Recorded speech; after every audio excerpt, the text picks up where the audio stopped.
The moment the HR door clicked shut behind me, I knew the power game had just begun.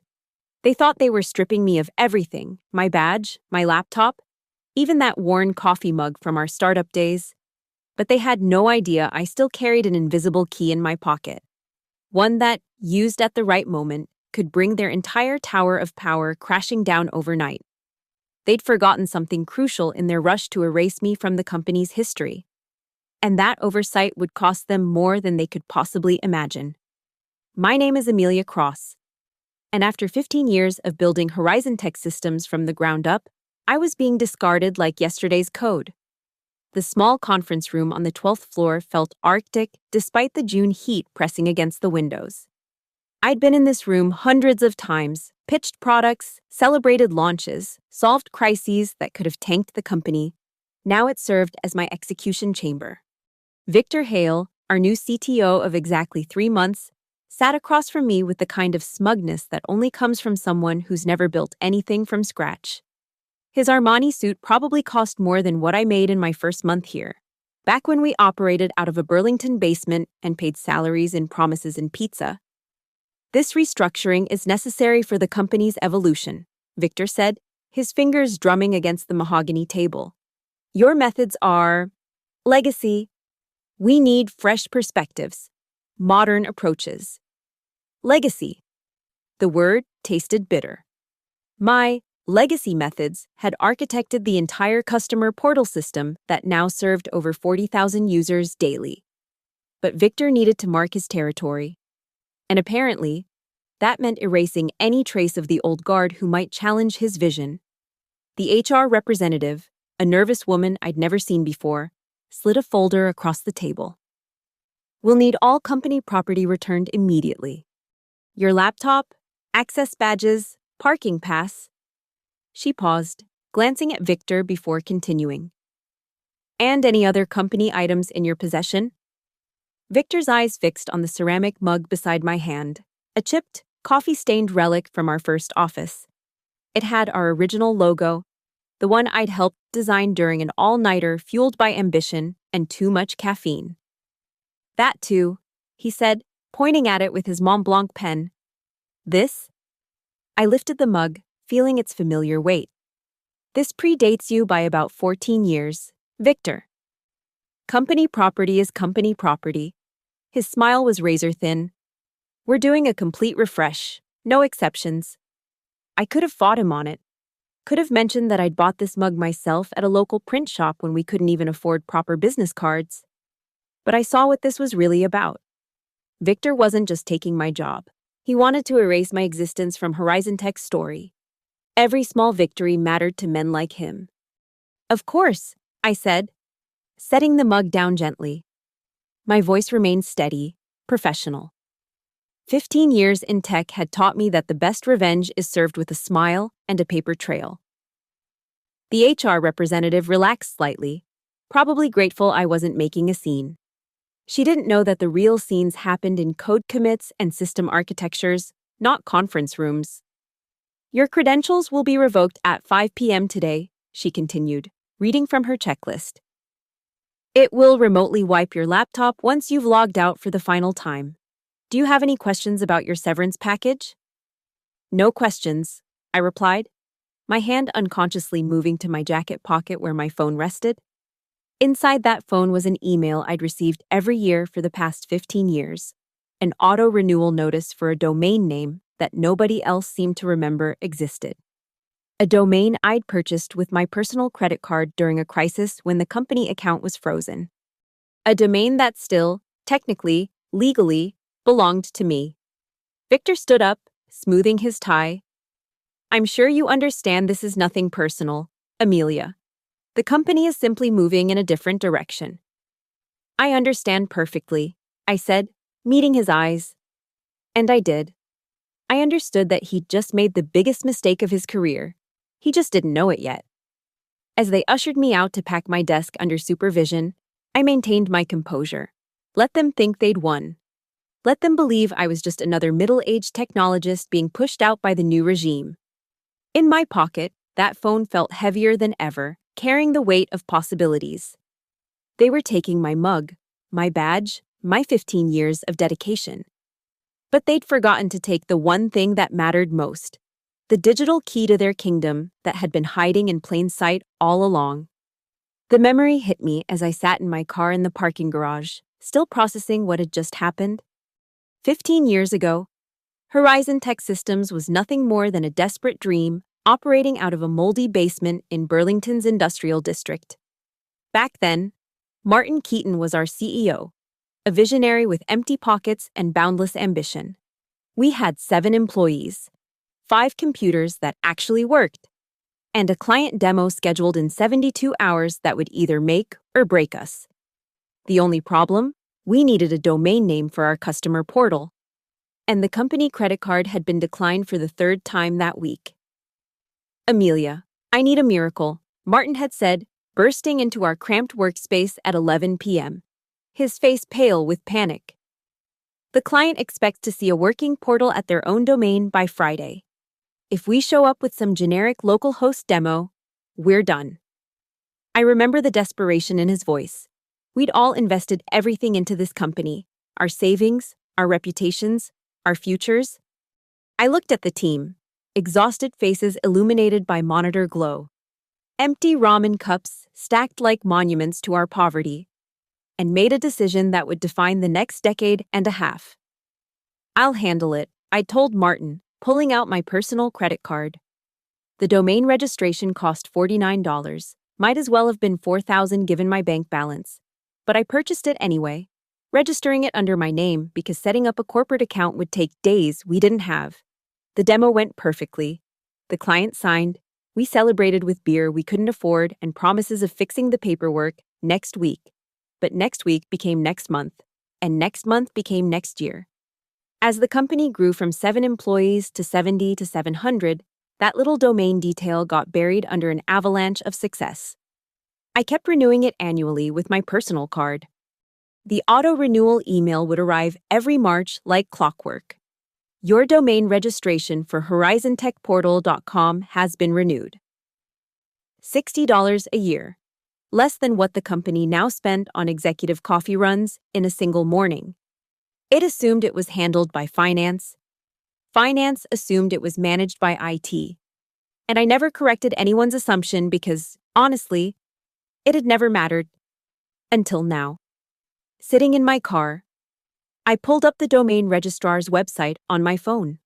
There it was, clear as day. Registrant name, Amelia Cross. Registration date, March 15, 2010. Status, active. Current users, 41,827. 41,000 customers logged into that portal daily to access their accounts, process orders, manage subscriptions worth millions in annual revenue. The entire customer-facing infrastructure ran through that domain.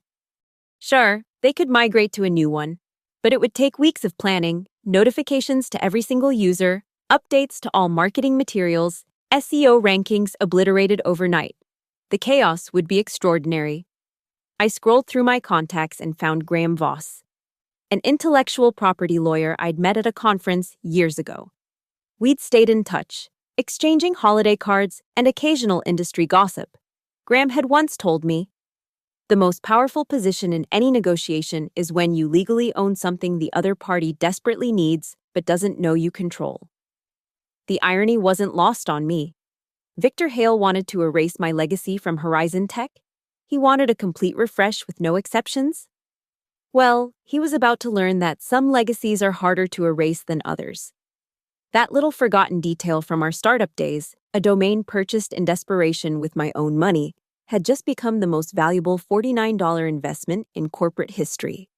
I started my car and drove home, my mind already working through the next steps. They'd revoke my access at 5 p.m. The portal would keep running normally, for now. But come tomorrow morning, when thousands of customers tried to log in for their daily business, they'd find something unexpected. Not a hack, not vandalism, just a simple legal notice about domain ownership and expired usage rights. Victor thought he'd stripped me of everything. He had no idea he'd just armed me with the one thing more powerful than any job title or corner office. Leverage, pure, legal, devastating leverage. The security guard watched me pack my desk with the disinterest of someone who'd overseen too many terminations. Box. 15 years.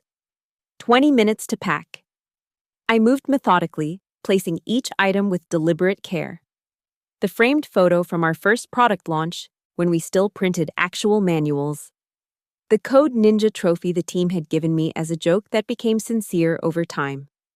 A drawer full of branded USB drives from conferences that probably contained enough proprietary code to start a competing company, if I were that kind of person. Take your time, the guard said, though his tone suggested the opposite. His name tag read, Marcus.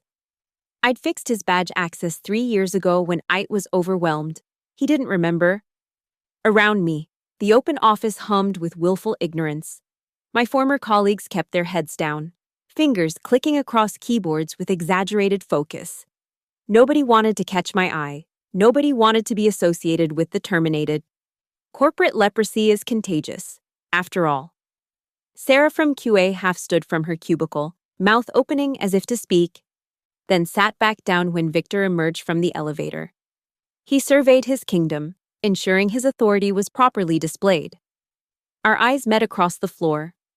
I smiled, not the bitter smile of defeat he expected, but something else. Something that made him frown slightly before turning away. That everything? Marcus asked, eyeing my single box. Everything that matters, I replied. The woman from HR appeared, clipboard in hand. We'll need your badge, please. I unclipped it from my jacket, running my thumb over the photo one last time. Amazing how much younger I looked when hope still lived behind my eyes. The badge clattered onto her clipboard with a sound like closing doors. Your parking pass? I handed it over. And we'll need any documentation, passwords, or access codes you might have written down. Everything's in the system, I said truthfully. Properly documented in the company wiki. What I didn't mention was that the most critical piece of documentation, the domain ownership, had never made it into any company system. It lived in my personal email, renewed faithfully with my personal credit card, a ghost in the machine nobody knew existed. The elevator ride down felt longer than usual. Marcus stood slightly behind me, probably protocol for preventing vengeful ex-employees from pressing buttons to floors they shouldn't access. The irony was delicious. They were so concerned about physical access while the digital keys to their kingdom rested in my pocket. In the lobby, Jessica from reception wouldn't meet my eye. We'd started on the same day, 15 years ago. She managed a weak smile and a weaker wave. I didn't blame her. Survival in corporate America meant knowing when to look away. The automatic doors opened to afternoon sunshine that felt almost mocking in its brightness. Behind me, the Horizon Tech Tower stretched toward the sky, all glass and steel and borrowed confidence. Somewhere up there, Victor was probably already planning how to redistribute my projects, my team, my contributions among his chosen lieutenants. Ma'am. Marcus held out his hand. The parking garage keycard? Right, the final tether. I pulled it from my pocket, placed it in his palm. That's everything, Marcus. He nodded, already turning back to the building. His job was done. Another clean termination. No scenes, no security incidents, no problems. I stood on the sidewalk for a moment, box tucked under one arm, watching the building that had been my second home for a decade and a half. Employees streamed in and out, badges flashing, purposeful strides toward meetings and deadlines, and the collective fiction that any of it mattered to people like Victor Hale. My phone buzzed. A LinkedIn notification, someone viewing my profile, then another. Word traveled fast in tech circles. By tomorrow, recruiters would be circling like sharks. But tomorrow would bring something else entirely. I walked to my car without looking back. There was nothing there for me anymore. No final dramatic glance, no moment of wistful nostalgia. Just a woman with a box and a plan. In my jacket pocket, Graham Voss's business card had grown soft from years of handling. Time to make that call. Time to explain that Horizon Tech Systems had just fired the legal owner of their most critical digital asset. Time to draft a very specific, Very legal notice about domain ownership and usage rights. They thought they'd seen the last of me when those automatic doors closed. They thought I'd fade into the statistical anonymity of terminated employees. They had no idea that my real work was just beginning. The $49 domain registration from 15 years ago was about to become the most expensive oversight in Horizon Tech's history. Home felt different at 3 p.m. on a Tuesday. The afternoon light hit wrong angles, illuminating dust motes I'd never noticed during weekend visits. My laptop sat on the kitchen table, my personal one. Older and slower than the company machine they'd just confiscated, but sufficient for what came next. Graham Voss answered on the second ring. Amelia, it's been, 2 years since the Denver conference? Graham, I need your expertise. Are you still practicing IP law? Successfully and expensively. What's going on? I explained the situation carefully. Factually, the startup days, the domain purchase, 15 years of renewal with my personal funds, today's termination. Graham listened without interrupting, occasionally making sounds that suggested he was taking notes. You have the receipts? He asked when I finished. Every single one. 15 years of credit card statements, renewal confirmations, the original registration documents. And it's registered to you personally, not Horizon Tech Systems? Personally, my name, my address, my credit card. Graham's laugh was low and appreciative. Amelia, do you understand what you have here? I have some ideas. You own the digital front door to their entire customer operation. Legally, unambiguously, own it. They've been using your property without a license agreement for 15 years. You could. He paused, probably calculating billable hours. What do you want from this? What did I want? Not money. Though they'd certainly offer it. Not my job back, that bridge was ash. I wanted something more precious, accountability. I want them to understand that erasing people has consequences, I said. I'll draft something tonight. Nothing threatening, just a notice of ownership and cessation of unauthorized use. We'll be completely above board. After Graham hung up, I opened my laptop and navigated to the domain registrar's control panel. The interface hadn't changed much over the years, still the same basic HTML, the same drop-down menus. I clicked through to the DNS settings, then to the custom page configuration. My fingers hesitated over the keyboard. Once I did this, there was no going back.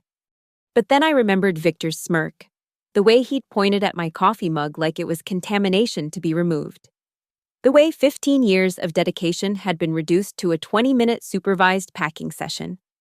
I typed carefully, Notice. This domain is the personal property of Amelia Cross. The license permitting Horizon Tech Systems to use this domain expired upon termination of Ms. Cross's employment at 5:09 p.m. on June 15th. Continued use without proper licensing agreement constitutes unauthorized access to private property. For licensing inquiries, please contact Graham Voss, attorney at law. I included Graham's contact information and saved the message as a draft. Scheduled to go live at 5:01 p.m., 1 minute after my access was officially revoked. They wanted a clean break? They'd get one. The next few hours passed in surreal normalcy. I did laundry, answered a few personal emails, watched the clock. At 4:45, my phone buzzed with an automated message from Horizon Tech IT. Your access credentials will expire in 15 minutes. Please ensure all company data has been returned. At 5:00 p.m. exactly. Another notification. Your Horizon Tech access has been terminated. Thank you for your service. Thank you for your service. Like I was a contractor who'd fixed their printer, not someone who'd built their entire customer infrastructure from scratch. At 5:01 p.m., I clicked Publish. The domain registrar system processed the change immediately. Somewhere in Horizon Tech's gleaming tower, 41,000 user sessions were about to meet an unexpected redirect. Not a crash. I wasn't malicious. Just a simple, legal notice that would appear the next time anyone tried to log in or refresh their session. I poured myself a glass of wine, the good stuff I'd been saving for a special occasion, and sat back to wait. My phone was on silent, but I could see the screen starting to light up with notifications. LinkedIn views, text messages from former colleagues. The first confused posts appearing on Twitter as West Coast customers hit the notice during their end-of-day usage spike. By 6 p.m., the tech blogs would pick it up. By 7 p.m., it would be trending. By tomorrow morning, when East Coast businesses tried to access their accounts, it would be a full-blown crisis. I took a sip of wine and opened my personal email. Graham had already sent over the draft legal documentation, thorough and bulletproof.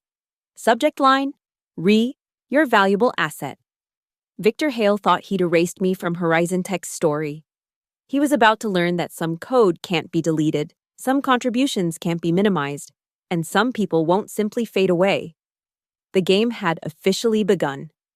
The first call came at 6:47 p.m. while I was making dinner. Unknown number. But the 515 area code was Horizon Tech's corporate line. I let it ring through to voicemail. The second call came 3 minutes later. Then the third. By the fourth, I recognized the number, Elliot Rourke, CEO, the man who'd signed off on my termination without even the courtesy of a meeting. I answered on the fifth ring. Amelia. His voice was strained, carefully controlled. We need to talk. Good evening, Elliot. How can I help you? You know exactly why I'm calling. The portal? My domain, you mean? Silence. I could hear muffled voices in the background, probably the emergency response team gathering in the crisis room. The same room where I'd spent countless nights fixing actual problems, not self-inflicted wounds. Amelia, this is extremely disruptive to our operations. I imagine it is. We're prepared to offer you a consulting contract, 6 months, full rate, to help us transition. Elliot, I interrupted, stirring my pasta with one hand. Any discussion about licensing my domain needs to go through my attorney, Graham Voss. I believe his contact information is clearly displayed. This is extortion. This is property law. I own something. You've been using it without permission. That's ending now. We paid you a salary for 15 years to build and maintain your systems. Yes, but you never paid for the domain. Check your records, Elliot. Check all of them. You'll find 15 years of renewals charged to my personal American Express. You'll find the registration in my name. You'll find no transfer documents, no licensing agreements, nothing that gives Horizon Tech any claim to that domain. More muffled voices. Someone was probably frantically searching through contracts, purchase orders, any documentation that might contradict me. They'd find nothing because nothing existed. What do you want? Elliot's CEO voice cracked, revealing the desperation underneath. I want you to talk to my lawyer. Amelia, please. We have 40,000 customers who can't access their accounts. Our phones are melting. Social media is... Then you should probably call Graham soon. Have a good evening, Elliot. I hung up and turned off my phone. Let them stew. Let them feel what it was like to be suddenly, unexpectedly powerless. My laptop showed the situation escalating beautifully. Twitter had lit up with "Use your Horizon Tech down." Customers posting screenshots of my notice. Tech reporters asking for statements. Someone had already updated Horizon Tech's Wikipedia page with ongoing domain dispute in the controversy section. The company's official Twitter account posted a tone-deaf message. We are experiencing technical difficulties with our customer portal. Our team is working to resolve this issue quickly. We apologize for any inconvenience. Technical difficulties, not, we forgot we don't own our own infrastructure. Not, we just learned an expensive lesson about property rights. Technical difficulties. Within minutes, someone had replied with a screenshot of my notice. This you? The reply went viral faster than Horizon Tech's original post.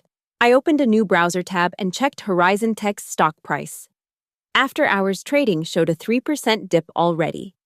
By morning, when the East Coast markets opened and institutional investors realized the scope of the problem, it would be much worse. My personal email dinged. Graham had forwarded something with the subject line. That was fast. It was a formal communication from Horizon Tech's legal department. All 14 pages of it, cease and desist. tortious interference, theft of trade secrets, criminal computer fraud. They'd thrown every possible legal theory at the wall, hoping something would stick. Graham's response was already attached, barely 3 paragraphs.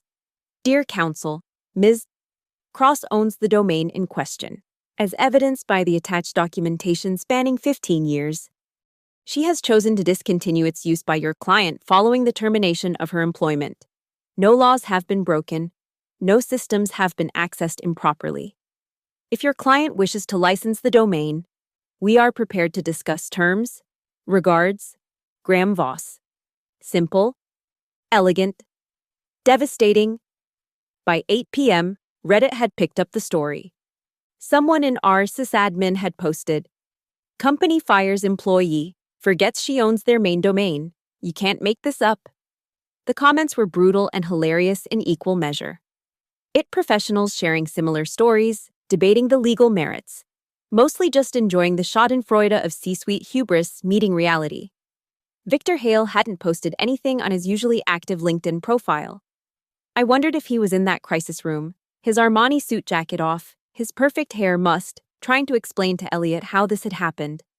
Trying to explain how his complete refresh had just cost the company millions in market value and immeasurable reputation damage. My pasta had gone cold. I didn't care. This was better than any meal. This was justice, served at exactly the right temperature. The legal assault arrived at my doorstep at 7 a.m. the next morning via courier. 43 pages of dense legalese filed an emergency session with the state court. Horizon Tech's legal team had worked through the night, crafting what they probably thought was overwhelming force. I scanned through it over coffee, breach of fiduciary duty, conversion of company property, intentional interference with business relations, violations of the Computer Fraud and Abuse Act. They'd even thrown in RICO claims, as if I were running some organized crime syndicate from my kitchen table.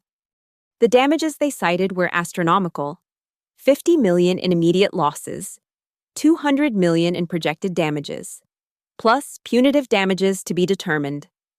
They wanted an emergency injunction forcing me to restore access immediately. Graham called while I was reading the section about malicious cyber terrorism. Impressive, isn't it? He sounded amused. They must have had 20 lawyers working on this overnight. Should I be worried? About this fiction novel? No. I've already drafted our response. 3 pages. Just 3. Amelia, you know what the difference is between 43 pages of accusations and 3 pages of facts? About 40 pages of desperation. Graham's response was surgical in its simplicity. Registration documents from 2010. 15 years of credit card statements. Screenshots of the WOIS database showing continuous ownership. A brief statement that no Horizon Tech systems had been accessed. No data had been touched. No crimes had been committed. Just a private citizen choosing not to renew a private service.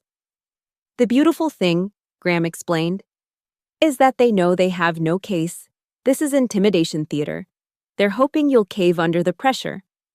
But I'd spent 15 years under pressure, launching products with impossible deadlines, fixing critical systems at 3 a.m., building infrastructure that even Victor Hale couldn't understand well enough to properly steal. This wasn't pressure, this was paperwork. By noon, the story had gone national. TechCrunch ran a piece titled, "How One Forgotten Domain Brought a Tech Giant to Its Knees." The Verge published The $49 Revenge. Even the Wall Street Journal picked it up, though they focused on the stock price impact, down 12% at market open. My phone, which I'd turned back on, showed 247 missed calls. Reporters, recruiters, and numbers I didn't recognize. I ignored them all except one. A text from Sarah in QA. "The entire engineering team is secretly cheering for you. Victor is losing his mind." At 2 p.m., the crisis deepened. 3 major clients announced they were reviewing their contracts with Horizon Tech. The company's status page showed everything green except the customer portal. A glaring red, major outage that had been live for 20 hours now. It had tried to implement workarounds. They'd pushed an emergency app update with a new domain, but it would take days for all users to update. They'd sent emails with temporary access links, but those were getting caught in spam filters. Every solution created two new problems. Then Victor made his fatal mistake. At 3 p.m., he posted on LinkedIn, not through the company account, but his personal profile. A long, rambling post about disgruntled former employees and borderline criminal behavior, and attacks on innovation by those who can't adapt to change. He didn't name me directly. His lawyers had probably warned him about defamation, but everyone knew who he meant. The comments section exploded, industry professionals pointing out the irony. Former Horizon Tech employees sharing their own stories about the company's treatment of long-term staff. Current employees using anonymous accounts to confirm that Victor had personally pushed for my termination. But the killing blow came from an unexpected source. Martin Keaton, the original CEO who'd asked me to buy that domain 15 years ago, posted his own response. I remember the night Amelia Cross saved our company with her personal credit card. While the rest of us panicked about a make-or-break demo, she quietly solved the problem and never asked for reimbursement beyond her receipts.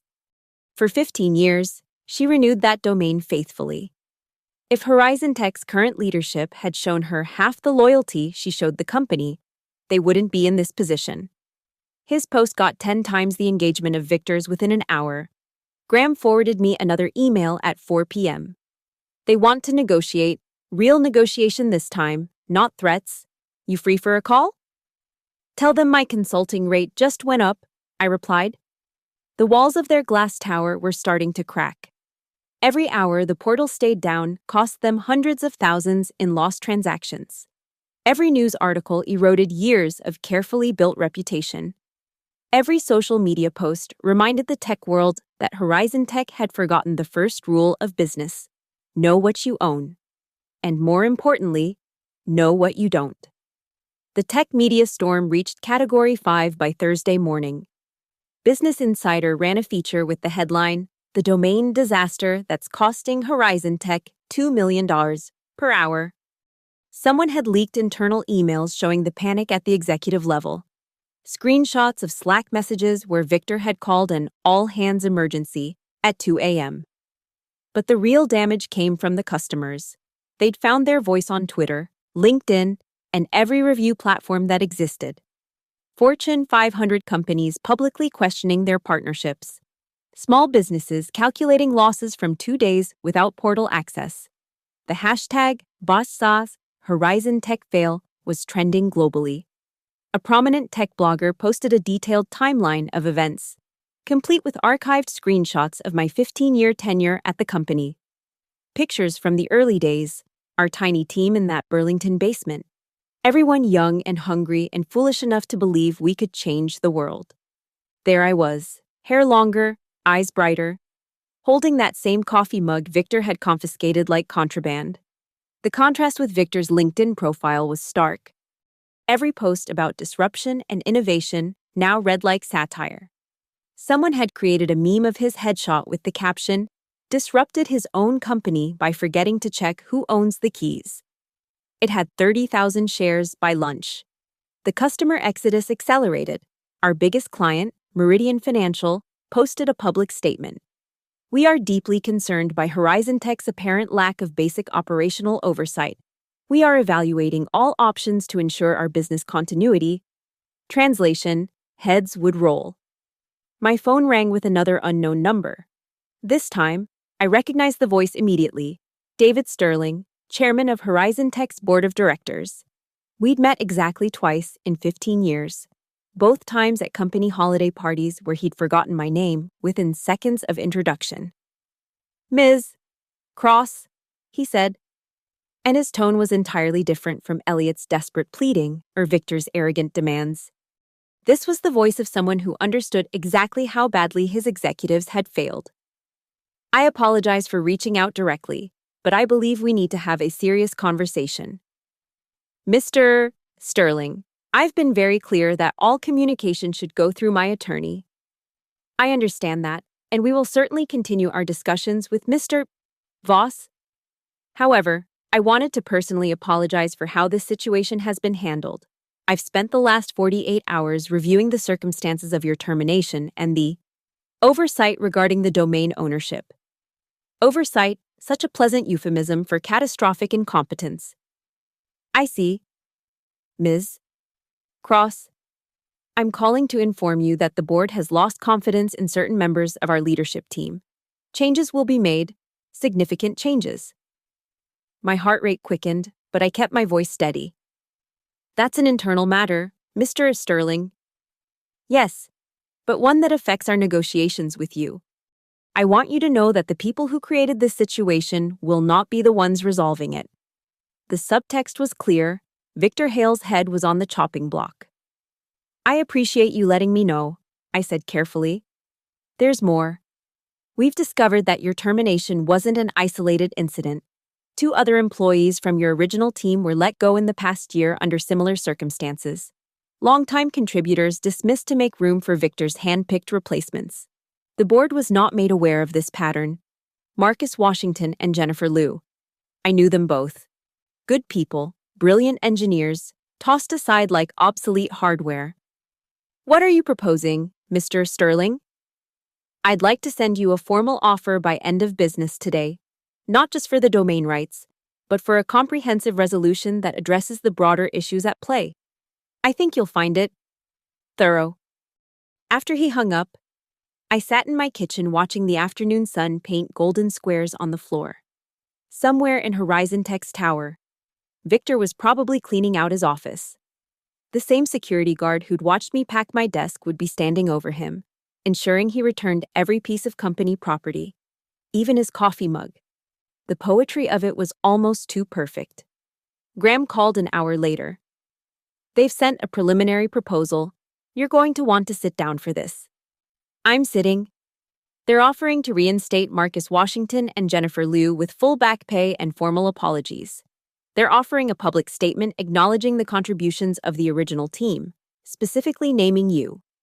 And they're demanding Victor Hale's resignation, effective immediately. What about the domain? They'll pay fair market value for transfer, plus a consultancy fee for you to oversee the transition. But here's the kicker.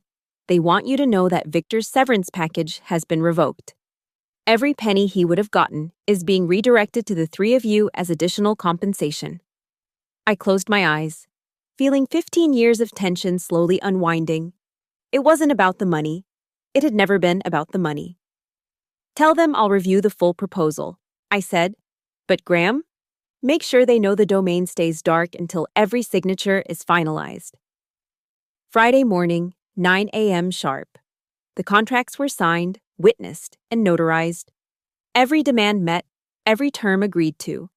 The wire transfer confirmed, the public statement released, and at 9:15 a.m., I logged into the domain registrar one final time. My fingers moved across the keyboard with practiced precision, updating the DNS records, removing the notice, restoring normal service. Within minutes, 41,000 customers could access their accounts again. The crisis was over. Horizon Tech's statement was everything I'd demanded and more. Horizon Tech Systems acknowledges the invaluable contributions of our founding technical team, particularly Ms. Amelia Cross, whose foresight and dedication were instrumental in building our customer infrastructure. We deeply regret the recent decisions that failed to honor these contributions. Effective immediately. Mr. Victor Hale has resigned from his position as CTO. We are pleased to announce the reinstatement of Mr. Marcus Washington and Ms. Jennifer Liu, along with full compensation for their wrongful termination. We commit to better recognizing and retaining the talented individuals who built this company. The tech media had a field day. Victor Hale out in stunning reversal. Horizon Tech admits fault. Reinstates terminated employees. The $49 domain that changed corporate culture. But the best headline came from a small industry blog. Sometimes David doesn't need a slingshot, just a domain registrar. Marcus called me that afternoon, voice thick with emotion. Amelia, I don't know how to thank you. My daughter just started college. This severance, the back pay.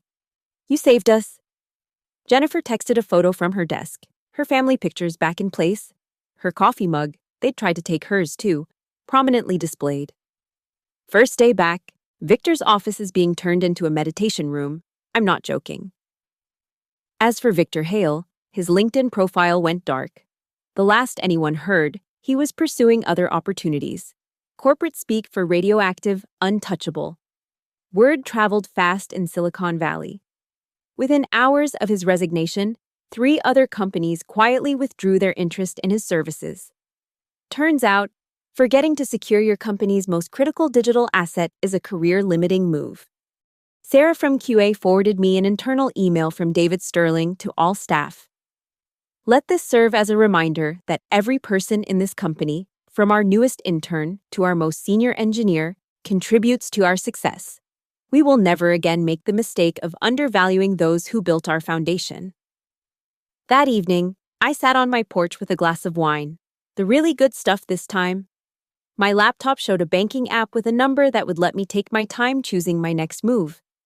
But more importantly, my phone buzzed with messages from former colleagues, industry friends, and strangers who'd followed the story. You gave us all hope. One message read, "Finally, someone stood up to them and won."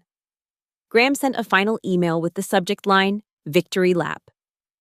In 30 years of practicing law, I've never seen a more satisfying resolution. You didn't just win, Amelia. You rewrote the rules.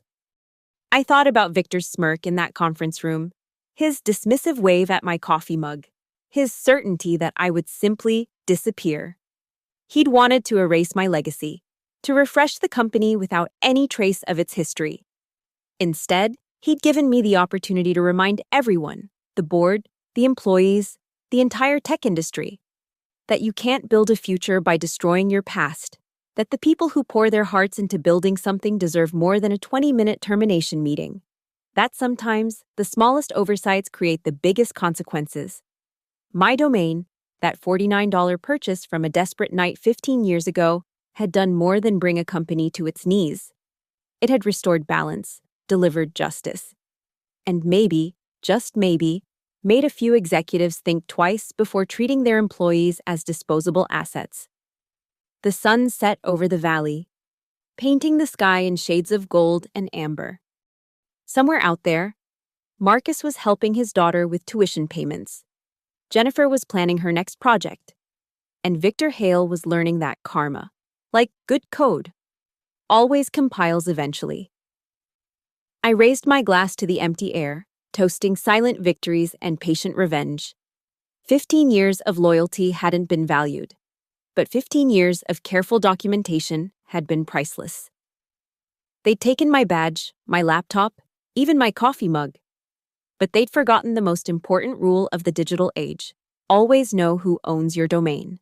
The $49 investment that brought down a CTO, the forgotten detail that restored justice, the sweet, perfect checkmate that no one saw coming. Sometimes, the best revenge isn't loud or dramatic. Sometimes, it's just a quiet woman with a laptop, a lawyer, and the legal rights to a single line of code that holds everything together. Thank you all for listening to this story of corporate justice. I'd love to know where you're listening from. Drop a comment below and let's connect.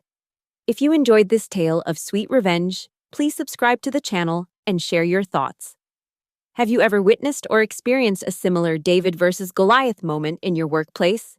Let me know in the comments.